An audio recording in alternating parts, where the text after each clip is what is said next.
नमस्कार मंडळी. आता बैलगाड्याच्या क्षेत्रात नवीन काय काय वासरे येतात आणि आपल्या वेगाच्या जोरावर एक कमालीचं नाव कमवतात. असाच एक वासरू आहे गोठचा सर्जा. त्याच्याविषयी माहिती घेऊया. माझ्यासोबत आहे त्याचे मालक. तुमचं नाव सांगा सेठ. माझं नाव नाना प्रधान. हां. तळोजा MIDC पनवेल घोडगाव. हां बरं. पनवेल शेजारी येतो. हां. नक्की कुठला आहे हा सर्जा, म्हणजे कुठून आणलेला आहे? हा सर्जा आमच्यात जो मोठा सर्जा पडाचा बिनजोडला त्याच्याच पुढचा आहे. दर्जाईमधून आम्ही त्याला हे केलं. बरं. कारण तिथे सांभाळला असतं म्हणून तिथं त्याची आम्ही पैदास केली. बरं, म्हणजे घरच्या गायचा? हा, घरच्या गाईचा. मित्रांनो, या व्हिडिओला लाईक करा व सँडी आणि यादव बैलगाडा शर्यत या चॅनलला सबस्क्राईब करून जी घंटा दिसते ना तिथे क्लिक करा आणि त्यानंतर ऑलवर नक्की क्लिक करा आणि सगळ्यात पहिल्यांदा व्हिडिओ पहा. आणि तो सर्जा कुठून आणलेला तुम्ही? पलटणमधून घेतला.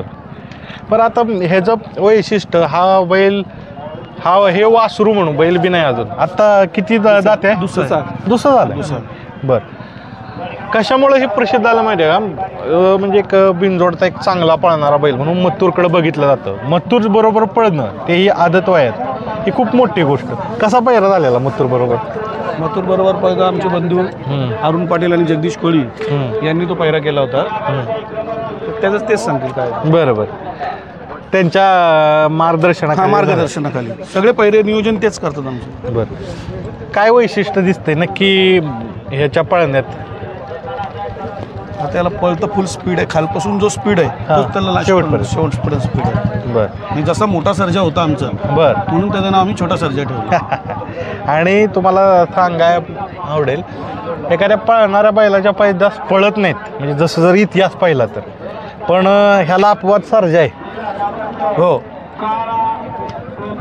बरोबर. बरं.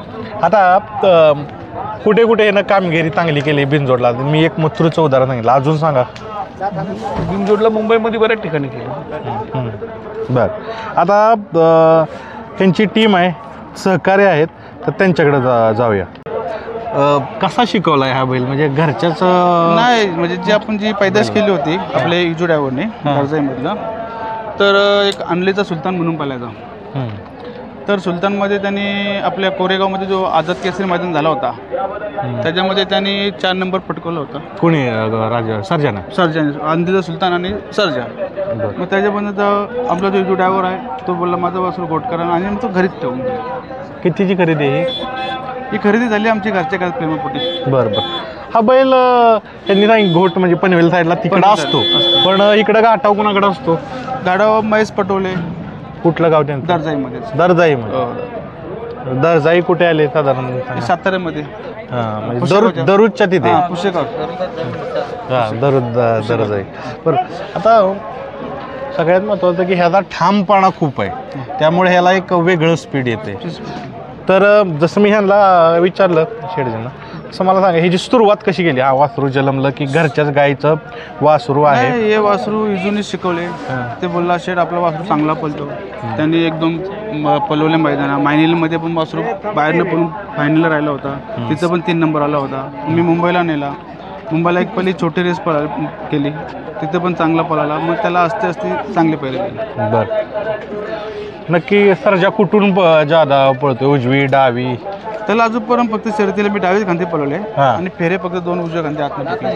बरं बरं. इकडं 3 फेऱ्याला पळवलंय का? म्हणजे पळवलं. मायनीमध्ये एक 4 नंबर केला होता, कोरेगावला केलेला आहे आणि मग नंतर मी त्याला मुंबईला घेऊन गेलो. मग आता आला पण दातकारला पेडगावच्या माझ्यामध्ये मी एक हरण्यासोबत माझा पहिला झालेला होता.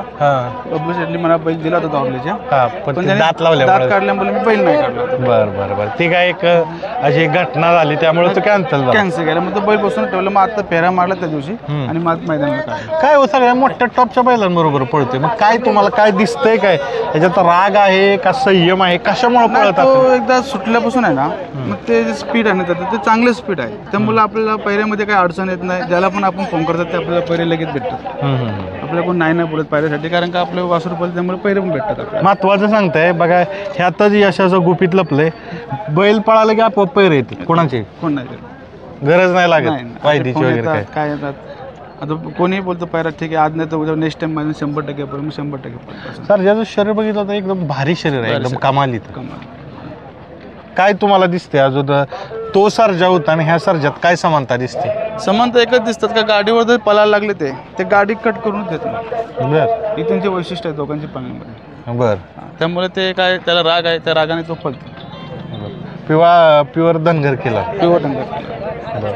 आता ज्या वेळेस बैल तुम्ही शिकवायला सुरुवात केली, थोडं मला सांग की कसं ह्याला शिकवाय काय सुरुवात केली? झाली पैदास चांगली पळणारा बैल आहे, त्याचं पैदास झाली, सुरुवात कशी केली? सुरुवात मी सांगतो ना का आपण सुरुवातच नाही केली. आता इजू ड्रायव्हरची ज्याच्याकडे बैल होता त्यांनीच केलं. त्याच्या घरचे अजून एक बैल होता थैमान मधून, त्याच्यामध्ये फेऱ्या मारून म्हणजे हा बैल फेऱ्याला ओव्हर पळायचा, थांबायला कुठं जायचा, कधी हातात न सुटलं तर 2 किलोमीटर थांबायला जायचा, पळायचा. मग त्याला जो स्वतःहून अंगाचा स्पीड होता, मग ते शेटला देऊन टाकलं.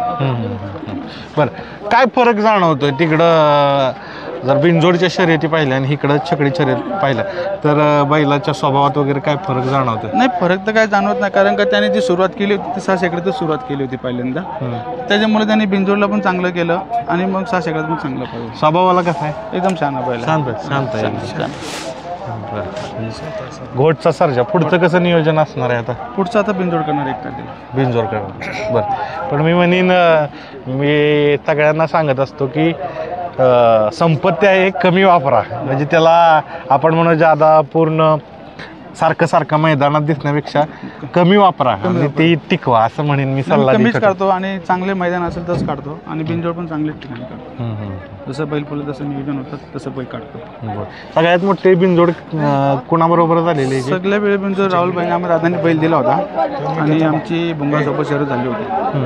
भुंगाला आपण 1 चक्कर मारला होता, तिथे आपली एक चांगली बिनजोड झाली होती. तेव्हा वासुर आपला एकदा म्हणजे चांगले आणि तिथं बाईंच्या मथुरमध्ये पळालो आपण, तिथं आपण जास्त चर्चेत आलो.